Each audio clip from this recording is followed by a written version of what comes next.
Sometimes, when I'm bored, I'll hop on YouTube and try and watch a video about a scientific topic I don't know very much about. And most of the time, it's either, maybe not too exciting or completely interesting and I feel like I learned something. But there's very few videos which actually compel me to respond in a meaningful manner. And this would actually probably be the first video that's actually compelled me to spend this much time responding because it's just so wrong on so many counts. Now before I get into debunking this video on genetically modified crops, I'd just like to get out there what the benefits of GM crops are and why I care about it so much. See, a lot of the people who like to fight against genetically modified crops are the people who get to eat a lot of food, and I'm concerned that in the future there may actually be some sort of ban passed because of, stupid paranoia that would prevent GM crops from being grown, and that probably wouldn't affect me or anyone who's going to be watching this video. Really, we wouldn't probably see it in much more than maybe a small rise in prices of food due to, reduced crop efficiency. I mean, maybe not, I don't know. But who would see it is people in third world countries. There's a lot of variables which can cause there to be not enough food, but the problem is they'd be in a complete state of famine without the help of genetically modified crops. So were GM crops to go away, a lot of people who are less fortunate than those of us who live in the United States or other industrialized nations would die. And so keep that in mind while listening to all these claims of death and destruction that have been caused by genetically modified food. So since I don't like talking to a camera, and since you probably don't like looking at me, I'm just going to start rolling the film, throwing in my commentary when I feel necessary. And I'll just give you the tools, starting with the first couple minutes, to analyze the validity of the entire film. So here we go. I'm going to start it now.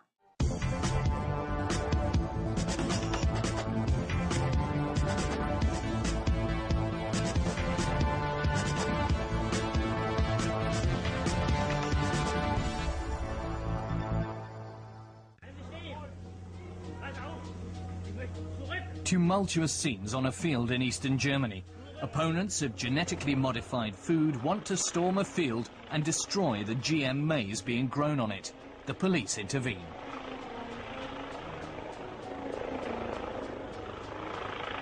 The demonstrators are trying to make a statement. They want the dangers of genetic engineering to become known to the public, they say. The police take 64 activists into temporary custody. For years, opponents and advocates have been fighting each other with ever-increasing hostility. But why? What is the background behind this conflict? Okay, so just a quick primer on what they're doing here. There's not actually a conspiracy, but they need to set up the underpinnings of one.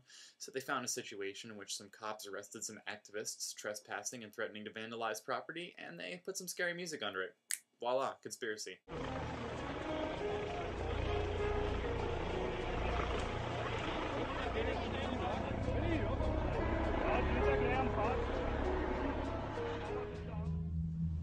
We want to answer one question.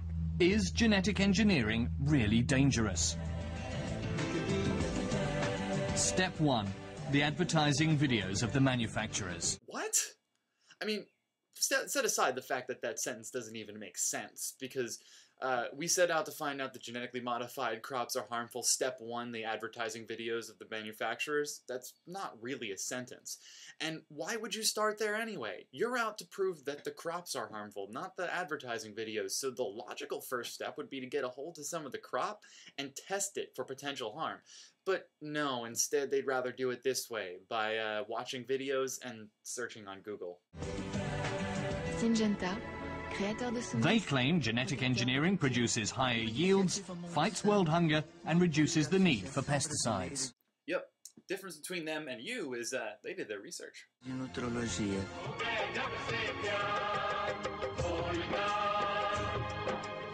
But what actually is a genetically modified plant? Most plants are genetically modified in such a way as to make them capable of withstanding a large dose of herbicides. While the weeds on the field die, the genetically modified plant won't. It's a little bit telling that they'd make a documentary damning genetically modified crops and not really explain what they are. The 30,000-foot definition is they have a particular crop with a problem. Say it can't grow in harsh conditions, hot weather, cold weather, and they need to grow it in a place like that. They have another plant which can, and they know the genetic material that makes it able to do that. So they transplant the genetic code that's beneficial to one plant to the other. And now this new plant is able to grow under those harsh conditions, but provides the same nutrients as the initial plant that couldn't. It's actually a pretty simple concept, until you get down to the nitty-gritty of it. So why they couldn't spend the extra 10 seconds just explaining what it was leaves me wondering.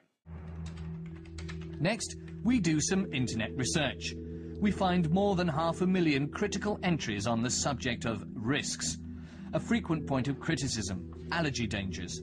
Experts argue about whether sufficient testing on such risks has been done. Hopefully, I don't really need to explain this one too much. The number of results returned by Google for a particular topic is in no way an indication of how valid someone's opinion on that topic is. Moving on to the next part, experts argue back and forth. That's called a logical fallacy. It's the argument from authority, and it doesn't really mean anything. What are they experts on? What are they arguing about? All you said is that experts are arguing back and forth, but you don't even really say who's winning, and you don't present any evidence as to where you found these arguments. It's such a generic statement, you could probably just make it without doing a second's worth of research and be right, but it also doesn't tell you anything. Another discovery we made on the internet is this article by a Japanese professor. He criticizes the license papers of genetically modified soybeans. He found misinterpretations, false conclusions, and disregarded data. Serious accusations. Alright, so this is where I'm really going to bring in the big guns, because this is the first thing they've said that I've actually been able to research, and I did research. I researched it a lot.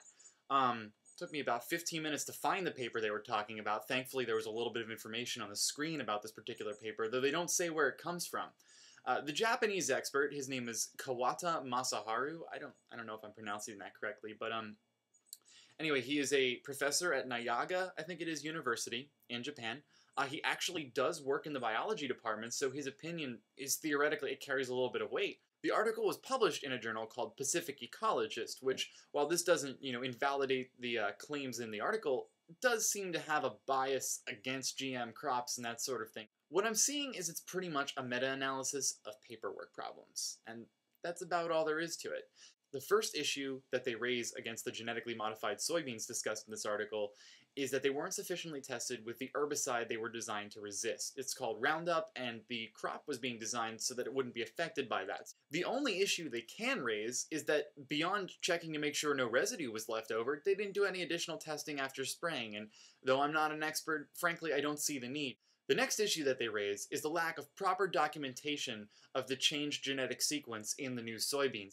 Us not knowing what the sequence of amino acids in the plant is does not mean that the plant is harmful. It just means that more research should be done. The final issue is related to animal testing, and it basically says that there weren't enough animal feed tests done. I don't see it in this paper, but I've seen references to the fact that, well, it was only tested in feed tests for 10 days. After 90 days, all the rats that were in the test died. I don't really believe that, and I see no actual scientific documentation of it from anyone. The problem with this paper overall, as I see it, is that while it was written by a biologist who's fully qualified to actually test the plants that he's talking about being possible risks, he never actually bothers to do any primary research. In fact, it seems more like he just wandered through all the filings and paperwork surrounding the plants, picking out problems in forms, and complaining about them. That's it. He has the ability, he can get his hands on genetically modified soybeans. If it really was that big of a concern, he'd be doing his own research with the plants to determine whether or not they are toxic. He's not. Honestly, I'm calling it quits right now. I've spent almost 5 hours on this, and it's almost insulting how easy it is to pick this video apart.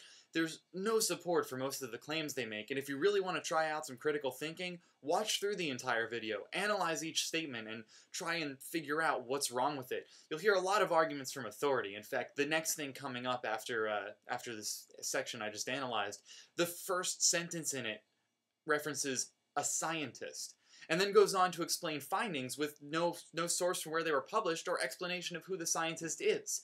Then they go and talk to a college professor who they don't give any credentials for, and he explains that he's seen genetically modified crops lead to kidney failure. But again, there's absolutely no research or references on where to go to look up the studies that prove this. It's all anecdotal, and there is no actual evidence behind it.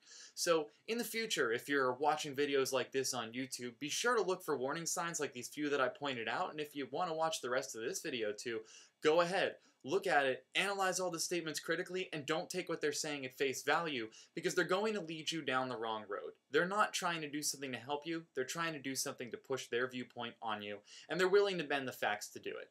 Thanks.